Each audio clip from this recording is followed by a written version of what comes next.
And welcome to The Protagonist. Nice to have your company. I'm Mike Ryan. In 2026, the European Union faces critical challenges driven by deindustrialisation and economic decline of its member states, high cost of living, and decades of mass immigration. Key issues include the ongoing Russia-Ukraine war and the cost of supporting Ukraine, the need to bolster defence and national security, its uncompetitive and US dependent energy supply, and European Commission governance and corruption. It seems as though the EU has failed in its mission to promote peace, economic prosperity and stability in post-World War II Europe, and is now a corrupt, authoritarian machine at war with Europe's nations, identity, freedoms and prosperity.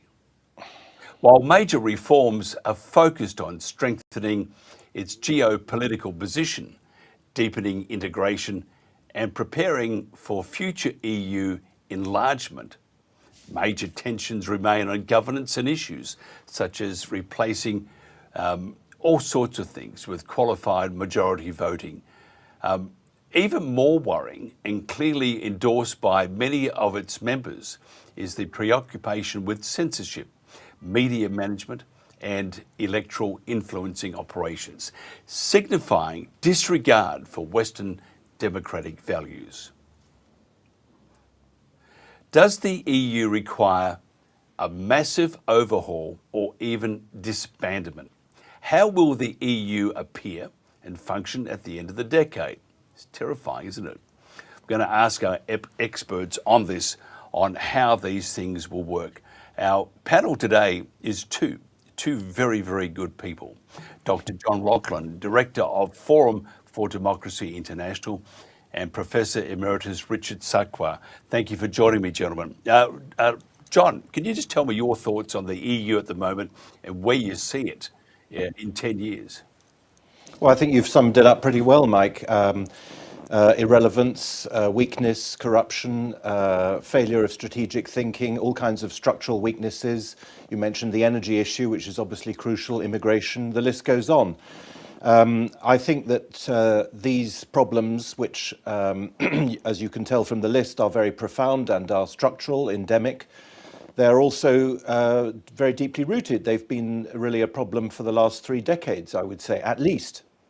The European Union in the last 3 decades has, to put it very bluntly, subjugated itself more and more to the United States. We've obviously seen this most recently in the Ukraine war, but when you go back to the beginning of the 1990s, it was essentially the same in the breakup of Yugoslavia, then in the attack on federal Yugoslavia in 1999, the attack on Libya in 2011.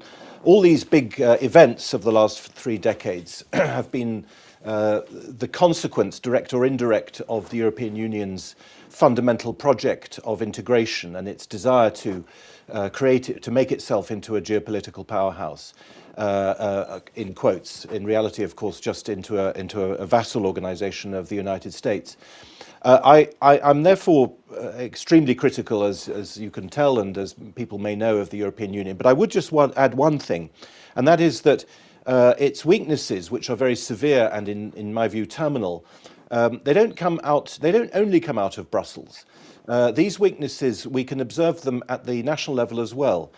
All the national states, with very few exceptions, and the number of exceptions is in fact going down, suffer from a critical, chronic, managerial, and I would say narcissistic political culture in which everything is reduced to the level of spectacle. Everything is narrative control.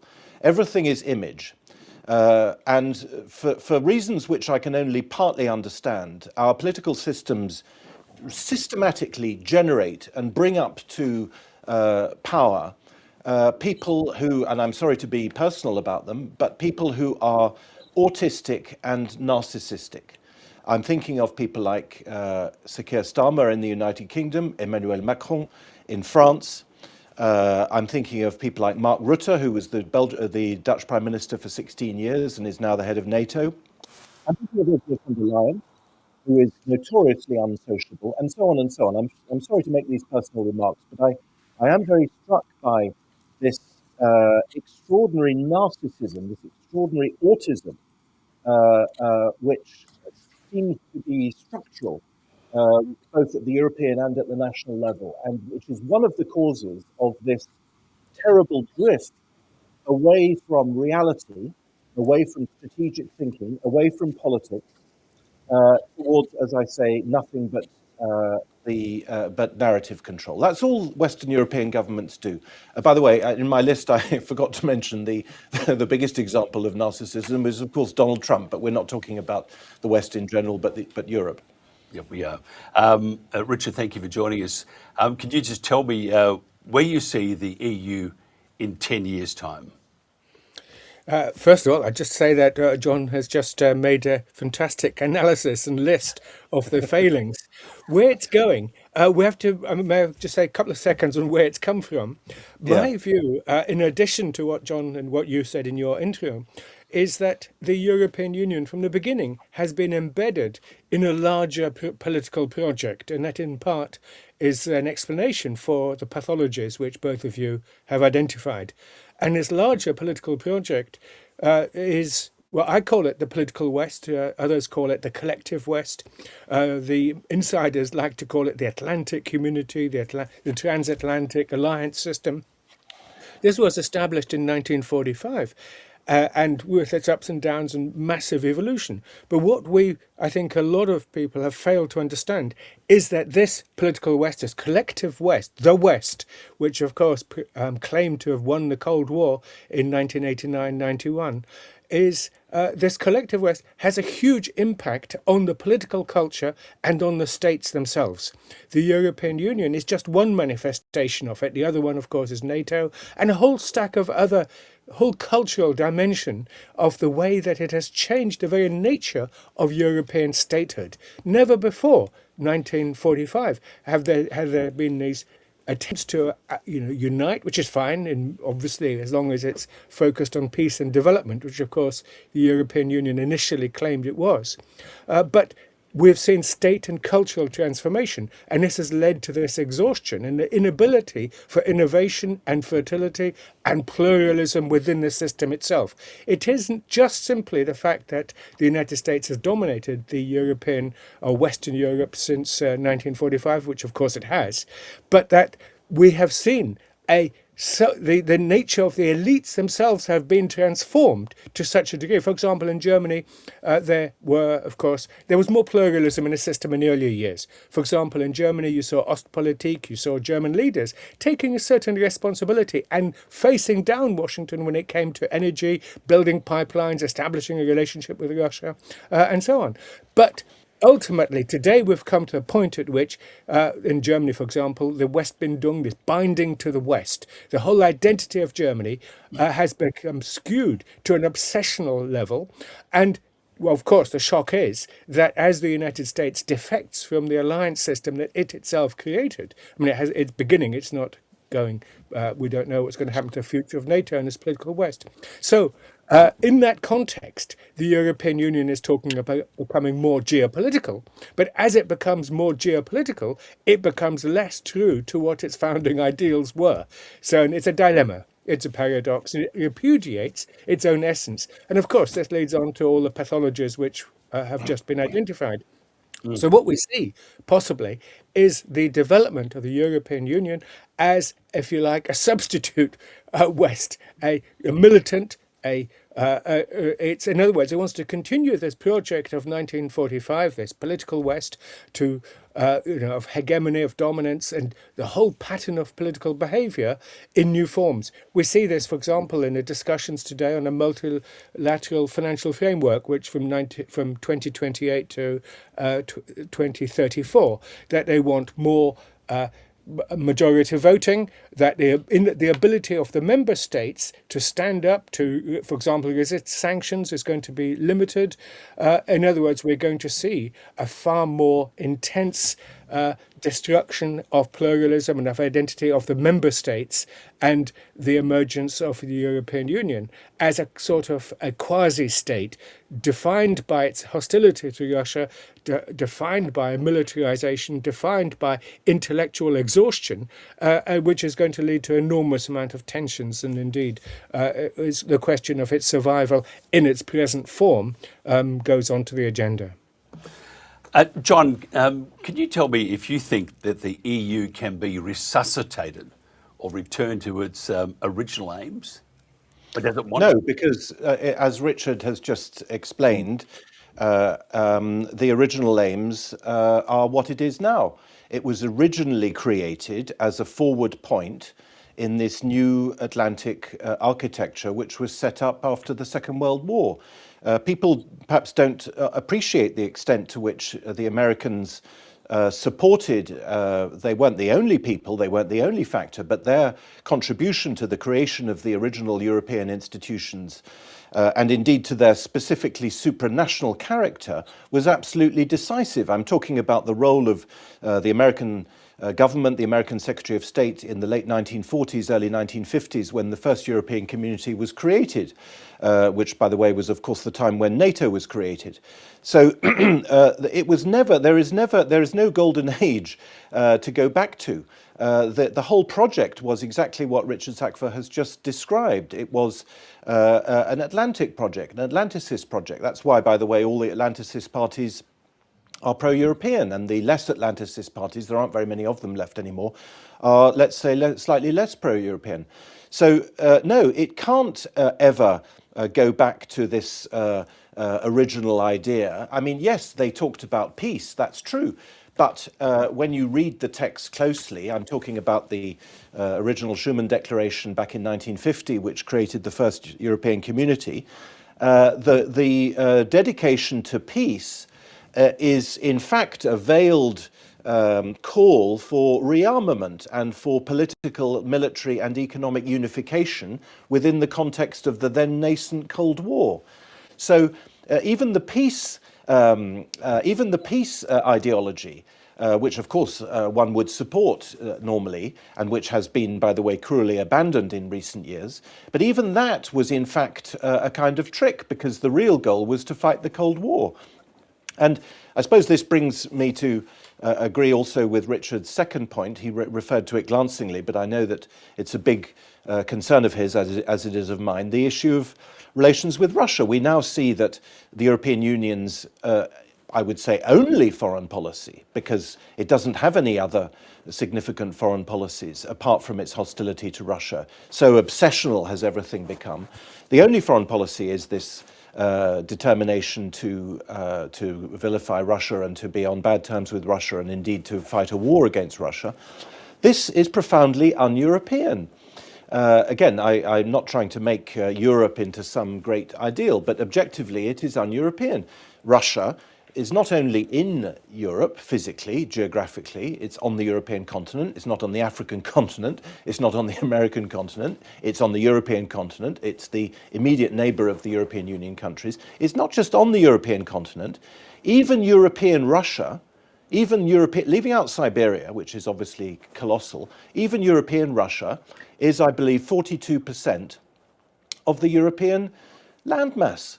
So how can you possibly have a European policy which is based on hostility to it? That can only do what Richard just said, which is lead to endless tensions. And those tensions, they have been simmering, they've now exploded in Europe, firstly in Yugoslavia and now in Ukraine, but also elsewhere in the Mediterranean area, in Libya and so on. They have been, these tensions are inherent in the whole centralizing project. You know, the history of Europe is, if you like, it's the history of Greece or Italy on a larger scale. Greece and Italy, they're ancient Greece and Renaissance Italy, indeed even pre-Renaissance Italy, they were based on areas of cultural, more or less homogeneity, but divided, of course, between different states who were in rivalry, competition, and sometimes hostility with each other. That's the European model. We come from Greece and Rome, if you like. That's where our cultural roots are. And that's what the European continent as a whole is and should be. In other words, yes, an area of cultural similarity, not homogeneity, but cultural similarity, but at the same time rivalry and competition. And of course, it's precisely that rivalry and competition which is stifled by the project of unification, the imperial project of unification, the imperial project of harmonization. And this is one of the reasons, probably the main reason, why Europe on the economic level is on such a downward spiral, precisely because the internal rivalry and competition, which is the essence of Europe and which helps other continents as well to prosper, has been stifled. If you look at the United States of America, we were talking about the collective West, but even within the collective West, the European part of it has declined catastrophically in the last 2 decades since the introduction of the single currency. If you look at the GDP figures for the United States and the GDP figures for Europe, the gap is widening. The American economy is getting bigger and bigger, and the gap between the American and European economy is declining. Why is that? Well, there are many factors, but one of them surely is the fact that the United States, in spite of its huge federal state, does remain a union of 50 different states, each with their own personality. Of course, not on the level of European nation states, but nonetheless, there is a strong competition, as everyone knows, between the various states of the American Union. And that element, that vibrant element of European culture, is precisely what is being, as I say, stifled by the managerial and imperial model that Europe has adopted. Richard, by the way, you can both jump in whenever you want to. So I'm here pushing buttons furiously at the moment. Economist Richard Witter says the EU mirrors Soviet-style governance structures with an elected parliament that debates and approves laws, while real legislative power sits with the unelected European Commission. Richard, the European Commission leadership described glowingly as very poor or corrupt. Would you agree with that? Yeah. What we're seeing, in a sense, is a type of silent coup exercised by the European Commission and its present leadership, Ursula von der Leyen, and the way that in her second term she has stuffed it with people of very low caliber, has been mentioned before. Obviously, the salient one is the Foreign Affairs Commissioner, Kaja Kallas. But it's been a power grab. The war, first of all, COVID, the pandemic from 2020, and then the Russia-Ukrainian war 2022. There's been a silent accumulation of power, which goes against the very, if you like, the statutes of the European Union itself. As always, a crisis is used for power maximization. This just raises the larger question, which has been alluded to in John's comments just now, that in the United States, federalism means devolution. It means giving a power to the states. In European parlance, for some strange reason, federalism takes on the opposite, and certainly in British discussions, the opposite, that it seems to be a federal superstate, as the Daily Mail and British media would put it.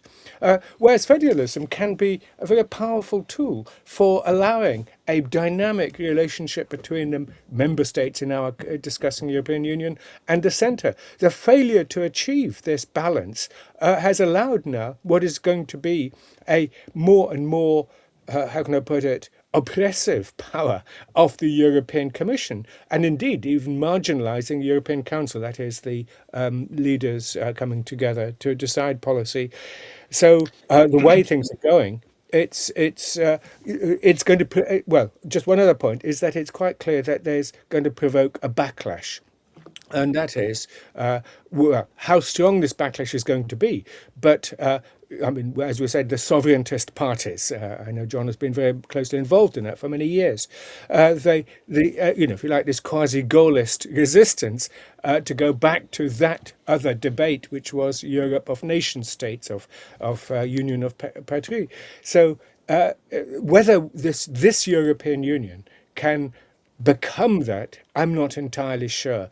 The problem is that it's caught between two dynamics at the moment. On the one side, within the European Union and in so many member states, we have the political void that we what I've called and others have called democratism. We go through the motions, we have elections, we have manifestos, we have new leaders, and all the time the same policies emerge, the same Yeah. constraints and limitations of within the Atlantic, the political West, the lack of political imagination, the lack of, on the left, you have left populists on the one side and right populists who are trying to break this consensus. But both of them are subject to this enormous narrative control. And this is what I try to discuss in part in the book on the culture of the Second Cold War. So on the one side, you have democratism, which is, as I said, a guts democracy of its energy, of its vision for a future. And of course, Starmerism is a most perfect example of that outside the European Union today, but it's certainly symptomatic of a total emptiness, the void, a total void in political imagination and indeed in governance competence, where it's catastrophically incompetent, our leaders. And just in other words, the ability to deliver public goods and indeed to maintain infrastructure. We know in Germany, which always for us in the United Kingdom was a model of how you should run an effective state. Maybe you don't like it, but nevertheless, railways to run on time, efficient public services. And look at the decay which has happened over the recent years. And on the other side, the dangers of the opposition to it becoming so between democratism on the one side and illiberal democracy on the other, which undermines judicial freedom and all the other public goods, which I think most normal people would support, general constitutional liberties and freedoms, including the freedom of speech. So we have illiberal insurgencies on the one side and democratism on the other. And so the challenge today is to try to find a way in which we can reinvigorate the politics of the member states, and of course the United Kingdom is not one, of the member states of our European community outside the European Union or inside it, and to have an agenda for the next 10 years. Otherwise, the pathologies will only get worse, the militarism will become ever more dangerous. I mean, we are already the target of potential attack because the Russo-Ukrainian war is turning into a Russo-European war. And our leaders are dragging us into this without any public debate. And in fact, any attempts to try to withstand it, to oppose it, is criminalized even. We've seen this with the sanctions regime. So it's a very bleak outlook at the moment. Yeah, John, I've just the EU. It's got this Russia. It's like, Russia, and now we see the Germany. By 2039, they want to become the biggest, best, and most deadly, blah, blah, blah, military in all of Europe. Does that sound alarm bells to you? Well, yes and no. I mean, if you don't mind, I just want to carry on a thought that Richard has. I will answer that about Germany, but I don't want to lose the thread because Richard and indeed I have both in our discussions so far mentioned the United Kingdom. And of course, the United Kingdom is not a member of the European Union and has not been now for more than 5 years. And the fact that it is not a member of the European Union, but that it shows the same weaknesses, in fact, in some cases, probably even worse than the European Union, perhaps not worse than the European Union, but certainly as bad, is an indication of the thing I referred to in my first answer, which is that this is a much bigger problem than the simple Brussels institutions. It's a problem which concerns the member states of the European Union and non-member states like Britain. That problem can be described in different ways. Richard Sakwa uses the word democratism. I use the word managerialism. What has happened in recent decades is that more and more areas of power, more and more competencies, more and more powers have been farmed out to independent organizations. So independent central banks, judicial control, obviously the European Union itself, NATO. NATO, by the way, we haven't said this yet, but NATO imposes, this is not widely known, imposes obligations on its member states, which are secret. This was discovered recently. I work for a Dutch political party, and the Dutch MPs discovered this almost by accident when the Dutch health minister in the previous government said she couldn't do this or that reform because of NATO obligations. And they said, well, what are these NATO obligations? And the minister replied, well, I can't tell you because they're secret.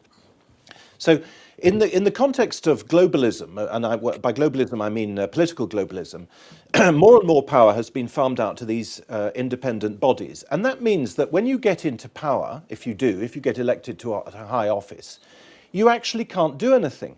I met Liz Truss last year in Paris, the former British Prime Minister, and she said to me, and she said this in public, she said, I got to the top of politics, the top of the very summit of power in the United Kingdom, and when I got there, I realised I could not do anything. I could do nothing. And that problem, the fact that power, real power, as she also said in another very eloquent phrase, she said, you can get rid of the Prime Minister of the United Kingdom, but you can't get rid of the Governor of the Bank of England. So who is more powerful? That problem, which is a structural problem, and of course should give us concern for democracy, for democratic reasons. It also has a cultural consequence, which is, again, the one I referred to in my first answer, which is that the kind of people who prosper and can survive in such a system are profoundly conformist. They are profoundly, let me say, boring people. They're not people with a vision. They are people who much like, I don't know, in some big company, rise to the top of some big company, not because they're good at making money, but because they're good at sucking up to their boss or whatever.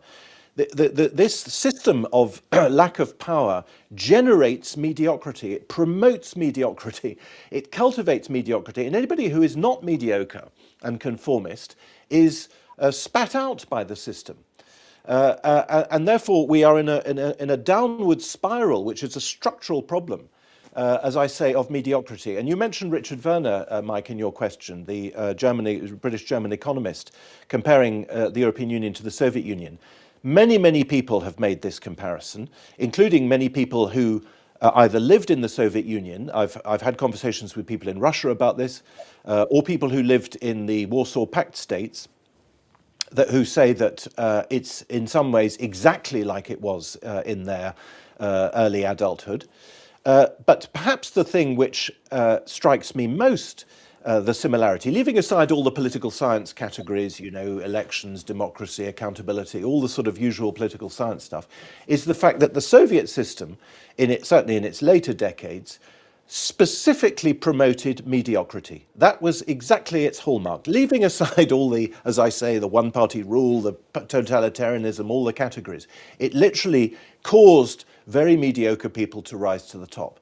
And that is a problem which unfortunately cannot be undone until, as I say, this whole body, this whole straitjacket of institutions at both national and international, supranational level is unpicked. I'm sorry, I've given you rather a long answer to a question you didn't put, but if you want, we can talk about the Germany issue in a minute. Yeah, actually, Richard, would you like to add to John's? Yes, the analogy with the Soviet Union is a powerful one, but let's also look at the economic level. You mentioned earlier the lack of competitiveness, and John is absolutely right that, 25, 30 years ago, the total GDP of European Union and United States were more or less level. Since then, the United States has gone forwards by at least more than 40%. Yeah. The problem, in part, is the stifling. How can I say? It's not just regulation, but the framework of economic development. What we've seen is that in the first 40 years after the end of the Second World War, we had this extraordinary social democratic movement, in part inspired by the competition with the Soviet Union to make the West look good in comparison with the public goods delivered by the Soviet system, however incompetently, however inefficiently, they were there. And of course, already as the Soviet Union weakened from the mid-70s onwards, we've seen this neoliberal revolution in the West.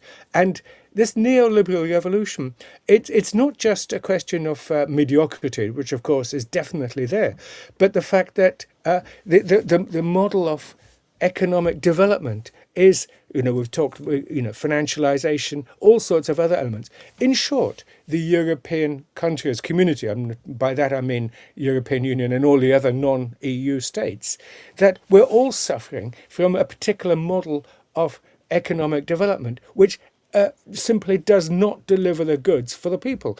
And without, and this third phase, so you had this social democratic moment, you've had the neoliberal moment. Now we're seeing the emergence of tech giants. Some people call it techno-feudalism. But all of this is disempowering of the people, disempowering indeed of genuine of competitiveness and liveliness. In the United States, you still have it for various peculiar reasons, where it's become a whole new model in which, as you say, the powerlessness of governance. Can I just add one thing on that? That, for example, we had in the United Kingdom the election in July 2024, a Labour Party elected with a huge majority. The problem is that even within this system, a leader with vision, a leader with a sense of program, a sense of destiny, could take on, which Liz Truss, by the way, lacked all those elements, and indeed Keir Starmer and all our leaders for the last few years, has unable to change the framework of politics. But somebody could. And those who do challenge the system, for example, have in the United Kingdom Jeremy Corbyn, for example, they are, as you say, spat out by the system, destroyed, attacked, both consciously by political manoeuvring. We've seen, there's a whole stack of books which describe the way that this insurgency within the Labour Party was destroyed by various manipulations and accusations. So, in other words, there is always the perpetual danger that within this mediocrity, somebody will emerge to challenge that. And those challenges are constantly suppressed. And it is, therefore, the analogy like with the Soviet Union goes back. I've always argued that the invasion of Czechoslovakia in 1968, August 1968, was the greatest self-invasion in history. Those attempts to achieve a socialism with a human face, of dynamism, to make socialism a genuine popular project, a national project, one. That is another analogy with the Soviet Union. Today, those sources of innovation, of energy, are systematically destroyed, and therefore dooms the systems to pathologies of decline and ultimately failure. John, you were in the background nodding. Continue. Yeah, well, I'm afraid I agree. I've now for many years said I'm not particularly optimistic, if that's the word, about the insurgent parties. I've seen these insurgent parties put more and more water in their wine, as we say in France. I'm thinking of the Rassemblement National in France, which doesn't want to leave the euro, doesn't want to leave the European Union, wants to reform the European Union, ha ha. And far from seeing any insurgency or any leader with vision emerging, Richard is, of course, totally right about Jeremy Corbyn. Far from that, on the contrary, we see, unfortunately, a system which still has a lot of life left in it. After all, it's just scored two very substantial victories in Bulgaria, where Bulgaria was brought into the Eurozone. So Bulgaria abandoned earlier this year its national currency, and the Eurozone has now increased by one country. And of course in Hungary, where there was a government in power. Okay, they had been in power for quite a long time, so perhaps it was time for them to go. But the fact that the Hungarian government the previous government is no longer in power is a very substantial victory for the European process, for the European project. And against these two victories, there is really very little to show for the visionaries or for the insurgents. And unfortunately, again, as with the Soviet analogy, I foresee instead a very long period of decline. We've already been in a period of decline for 2.5 decades at least. There's no reason why it shouldn't continue for another decade or so. Decline happens slowly. Europe has a lot of accumulated wealth. Well, France does, Britain does, Italy does. There's a lot of accumulated wealth, and that can keep people hanging on for a couple of generations. So although the signs of decline are already very visible, I don't think that we can confidently predict any kind of imminent change, unfortunately. On the contrary, I see a continuing slide for Europe, further and further, not least, by the way, accelerated by the fact, we haven't mentioned this yet, perhaps we should develop this point, by the fact that the United States under Trump, and who knows, maybe under his successor, is of course pursuing a policy of very aggressive hostility towards Europe. What I mean by that is obviously the sabotaging of the energy infrastructure in September 2022, the cutting off of Europe from Russian gas, which was the key, as everybody knows, to the German industrial project, which is now in free fall.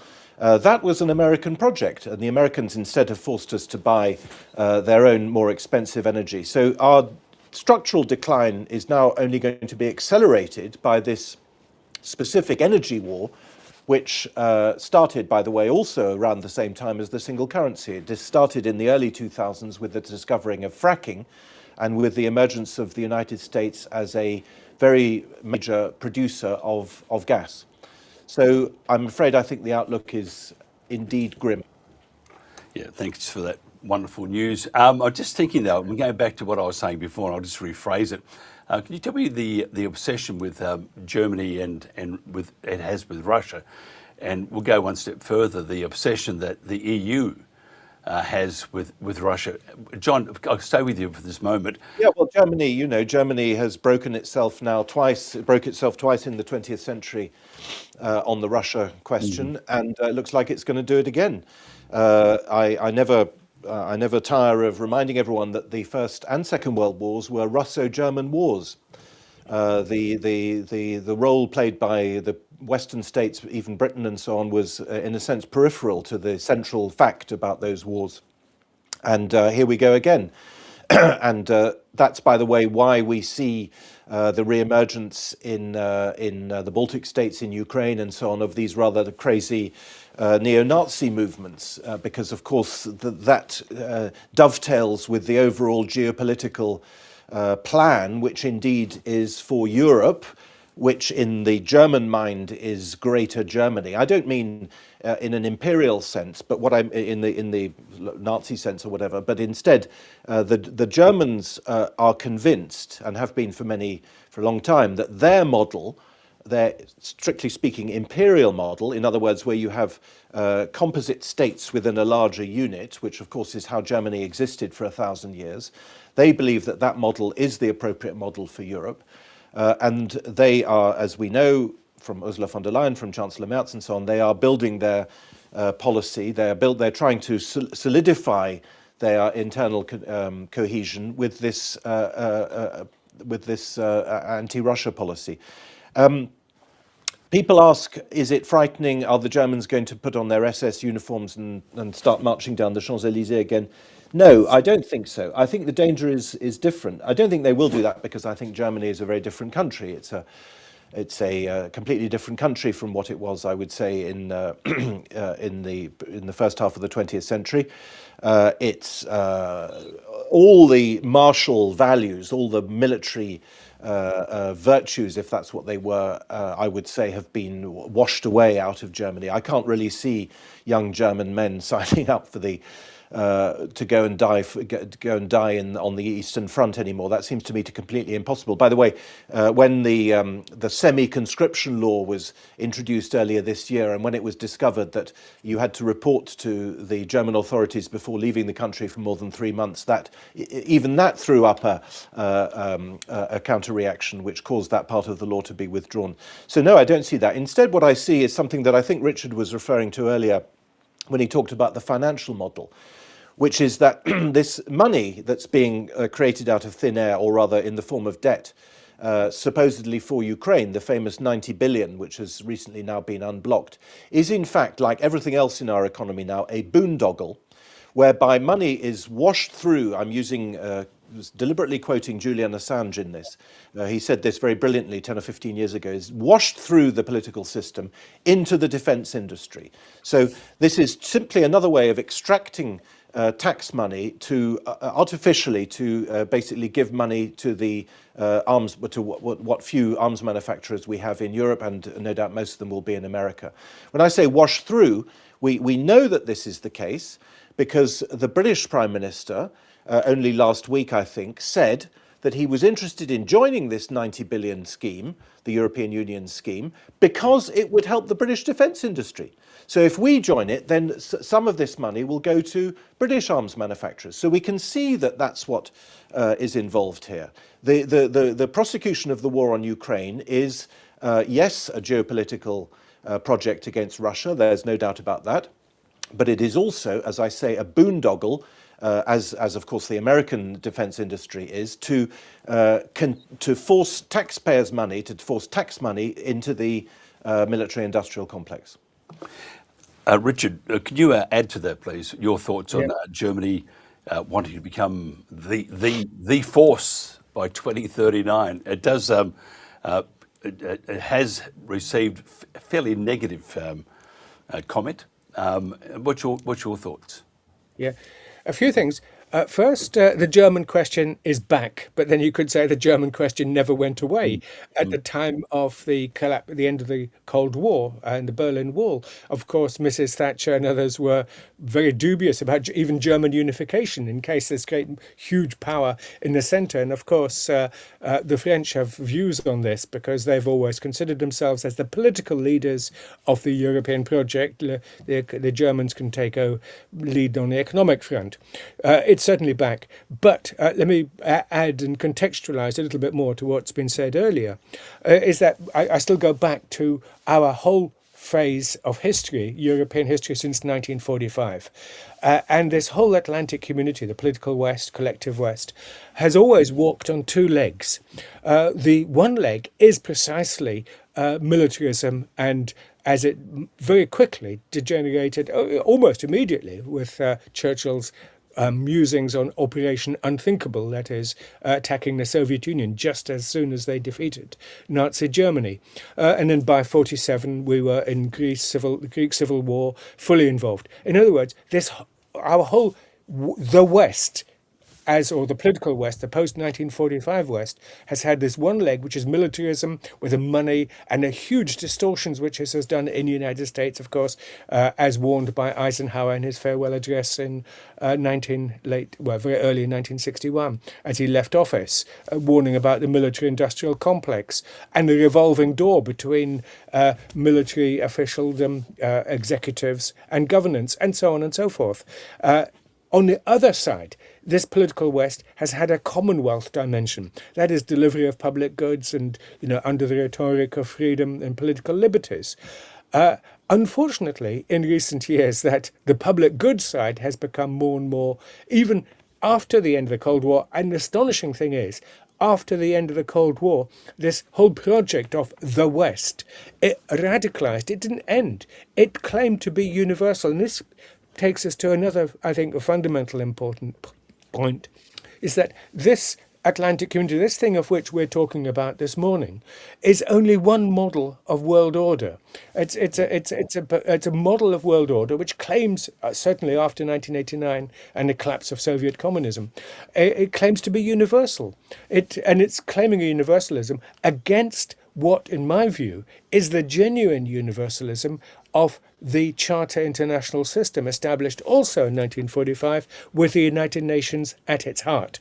And of course, the United Nations is symbolic because it then generated a whole stack of international law and norms which are genuinely universal. It's the only genuine source of multilateral sanctions, for example, which have been usurped by this political West.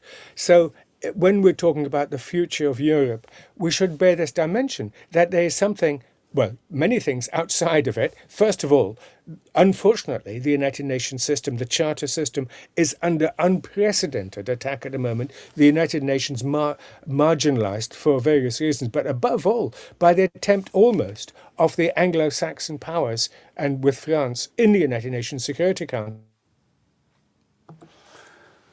We actually have a frozen Everyone's hearing me. Here we are. Sorry, we just lost you, Richard. Sorry, there was a disconnect. Yes, I saw that glitch. Yes. And of course, you have other models of world order at the moment. Even as we speak, President Trump is going to China. And there is this alternative, there are, well, many alternative models of world order. So when people say today the international system and so on, we have to be very clear that the international system is the one since 1945 based on the norms and the laws and the vision of a peace and development agenda of 1945. We've just had this most awful war, the worst in human history, and those aspirations still live on, by the way. And the European Union in its Atlantic West has usurped them. It has distorted them. It has used them in the pursuit of a conflict which are totally unnecessary. The Russo-Ukrainian War, the most pointless war in history. Two great nations fighting and inspired to fight because of these crazy ideas that Ukraine is defending civilization against Russia. Russia is one of the finest, greatest, most dynamic, rich civilizations on planet, like China. And so we've got to be careful not to think in the categories of United States, American political science, which is based on the logic of conflict, based on the logic of lose-win situations. We don't have to buy into Chinese rhetoric, win-win situations and all that good stuff. But underlying it, there is an alternative vision of world order. Unfortunately, the European Union, and some of us, and I would admit to a certain naivety, in my early years, I supported the European Union for their understanding, and I've always been ambivalent, but nevertheless, because I was more regardless. Yes, we in the United Kingdom, and I live in Kent, and this, for us, Calais is closer than London. And so therefore, links with the continent were essential, and they are to this day. How are we going to re-envision a European peace and development project? The European Union, as it now exists, is turning into a geopolitical project based on conflict and undermining the norms which were alleged, but we all know that in many ways based on a falsity because it's been embedded in that Cold War project from the very beginning. Thomas Farsi, German and European rearmament, in the context of a supposedly more European NATO, says it's not actually strengthening European autonomy, but further eroding it. Not only does it make Europe complicit in Washington's increasingly reckless military misadventures, as the Iran war would demonstrate, but more gravely, it's pushing the continent towards a potentially catastrophic confrontation with Russia. John? Well, that's absolutely true. I mean, the confrontation with Russia long predates the Iran war. The subjugation of Europe to the American project long predates this. It was written into the Lisbon Treaty in 2009. So these things are long term. The whole notion of European autonomy, though, is an illusion. It's like everything else in the European discourse. It's based on illusion. There's no such thing as European autonomy. The European states have different geopolitical interests. They have different political cultures. They have different geographies, obviously. The notion of European autonomy is itself an illusion. Yes, there can be French autonomy, German autonomy, and so on, but European autonomy, no. It's not even a matter for debate. We know that in the deal signed in August last year in Donald Trump's golf course in Scotland, the European Union is obliged, or has agreed anyway, to buy hundreds of billions of euros worth of American military equipment. That's the wealth extraction which the United States is practicing on the European continent, both with the energy policy I referred to earlier and also with the military policy. So the whole notion of autonomy is an illusion, like everything else in the European project. Like everything else, the whole thing is based on illusion. I mentioned narrative control. You perhaps you know this, but there are more. Do you know there are more people working in the communications department, or at least in communications in the European Parliament, than there are members of the European Parliament. There are just over 700 members of the European Parliament, and there are more than that working in communications. This is an extent, this figure, if you like, symbolizes the extent to which narrative control, and therefore the pursuit of illusion instead of the pursuit of reality, that's, I think, what Richard was referring to when he talked about social goods, that is the, if you like, metaphysical illness at the very heart of this whole problem. The whole thing is based on illusion. It's based on these notions, of course, of superiority, of universalism, of moral worth, of civilization, and so on. You know, Richard, when you mentioned the Charter, the UN Charter, I'm sure you agree with me that yes, the vision, as you say, peace and development, it's wonderful in the opening articles of the UN Charter. But I'm sure you agree with me that the problem of our time is that we have forgotten the need for these things. Perhaps we are condemned as humans to forget them every 2 generations when our grandparents die, who can't tell us the stories. And then we're condemned to relearn them again.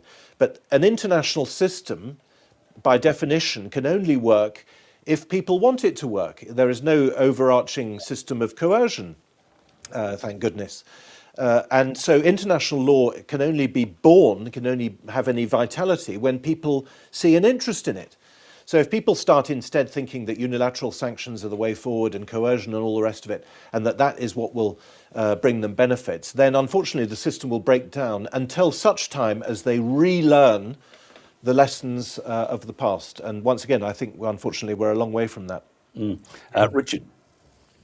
Yeah, but I do agree with that completely. But one way in which you can actually have this buy-in, if you like, it coming from the global south, which, Yes. of course, lacks organization, lacks a lot of education. But one of the things we can say today is that while the EU and Europe declines, the rest of the world, the international systems, has matured. We now have 193 states, and we're seeing genuine activism. Brazil, South Africa vis-a-vis events in Palestine, a genuine independent action.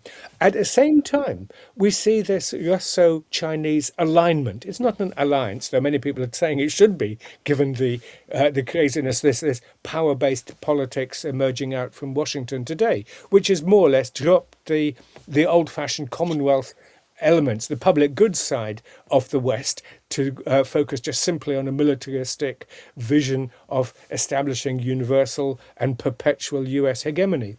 That this alignment of Russia and China, I don't know, again, the lack of a word sometimes gives seeds the territory to your adversaries. But let's call it the political East for convenience. And this political East is based on a number of things, but one of them is commitment to the UN Charter and to make the United Nations Security Council work better. If you remember, Putin way back in 2020 suggested that the 5 powers, legacy powers, if you like, some of them, of 1945 should get together, and so on. There's a lot of initiatives, the Chinese, the 4 global initiatives which have been put forward by Beijing. In other words, while we have intellectual and political and indeed economic stagnation in Europe, the rest of the world is moving on. More than that, they're looking with contempt at what we have become. And so what at the back of this, we can say, well, how can we start re-envisioning a better West, a better Europe emerging out of this?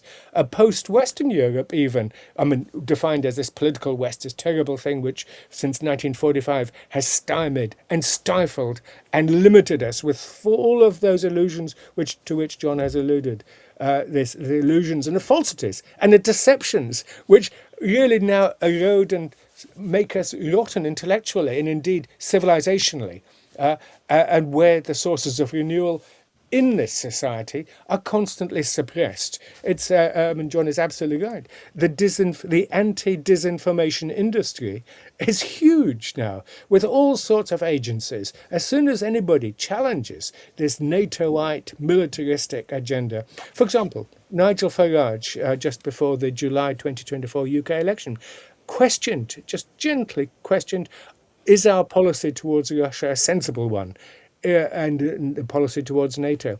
And he was absolutely hammered. And he hasn't dared to make a peep on these issues since then. And this is exactly a Soviet type situation where the sources of renewal are systematically suppressed. Just finally, as we have run out of time, I'm sitting here, I feel like I'm back at university. I'm enjoying this immensely. So thank you, John and Richard. Just quickly, final thoughts. Will the EU and NATO go to war with Russia, or is this just posturing? John? Well, they are at war with Russia.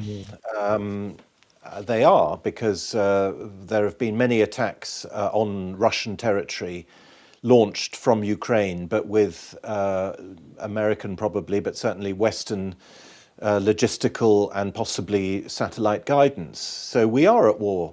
I suppose the question is, will Russia's patience run out, and will Russia make good on its threats to launch attacks on European territory, for example, on military factories on European territory? The voices calling for that are pretty vocal in Russia, and there is surely a danger. I'm going to Russia next month. Maybe I'll get some sense of this, that Putin will turn out to have been a moderating influence within the broader spectrum of Russian public opinion. But we are at war with Russia. We are co-belligerents. We are arming the Ukraine. We've had not just military trainees, but also, of course, intelligence and other logistics on Ukrainian territory now for more than a decade, at least since 2014. We are objectively, in the normally understood terms of the laws of war, we are co-belligerents against Russia. We are currently, so far, Russia has not responded with attacks on European territory, but there have been Western, European, and American-backed attacks on Russian territory. And Richard, you have the final say.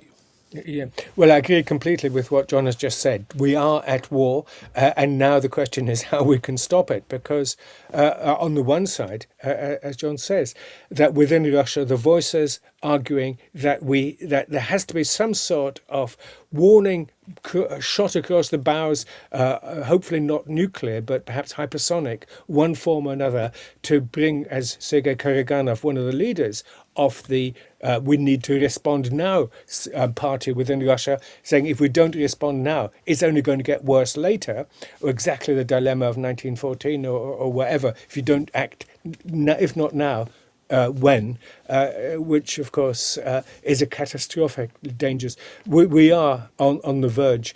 We are in a Russo-European war. It's so far, it's a sort of a phony war, nothing phony about the substance, but in declaratory terms, it's a phony war. But we know that the phony war then turns into real war. And that's why discussion of this sort that we're having today, I think, is so important. It's just to warn and alert people to where we are today. And then hopefully we can avert the worst. In Russia, you say, as John says, the dam could well be bursting very soon. That it has been Putin who is accused of fighting this conflict with one hand tied behind the back. Now they're saying, let the dogs of war be unleashed. And that is the rhetoric increasingly heard in Moscow. But of course, it's been heard in the Western capitals for far too long. I'm going to buy myself some alfoil, cover myself in it, and drink a bottle of whiskey if that happens. John, if somebody wants to find out more about you, how do they do that? Well, thank you. I've got a Twitter feed, John_Laughland, Laughland, and I work for Forum for Democracy International, fvdinternational.com. And Richard, how do they find more about you? Well, I'm afraid I'm not very good. I'm not on social media.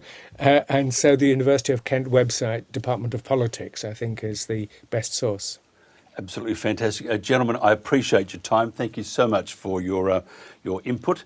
This is The Protagonist. We'll be back tomorrow again, talking about all sorts of things.